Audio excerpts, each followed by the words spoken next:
আজ বিশ্ব হাত ধোয়া দিবস। তার মানে কি সবাই আজকেই হাত ধুবো? না। বিশ্ব হাত ধোয়া দিবস হলো সারা বিশ্বের মানুষকে সচেতন করার একটি দিন। এটি আমাদের বোঝায় যে নিয়মিত ও সঠিকভাবে হাত ধোয়া রোগ প্রতিরোধে কত গুরুত্বপূর্ণ। প্রতিদিন আমরা কত কিছু স্পর্শ করি, এসব থেকে জীবাণু শরীরে প্রবেশ করতে পারে। হাত ধোয়া হলো সেই জীবাণু থেকে বাঁচার সবচেয়ে সহজ ও কার্যকর শক্তিশালী উপায়। প্রতি বছর 15ই অক্টোবর বিশ্ব হাত ধোয়া দিবস পালিত হয়। প্রথম শুরু হয় 2008 সালে গ্লোবাল হ্যান্ড ওয়াশিং ডে হিসেবে। মূল উদ্দেশ্য হলো শিশু, শিক্ষক, পরিবার ও সমাজের মানুষকে সচেতন করা।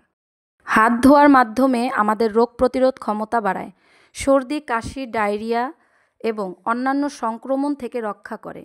এটি পরিবার, স্কুল ও সমাজকে সুস্থ রাখে।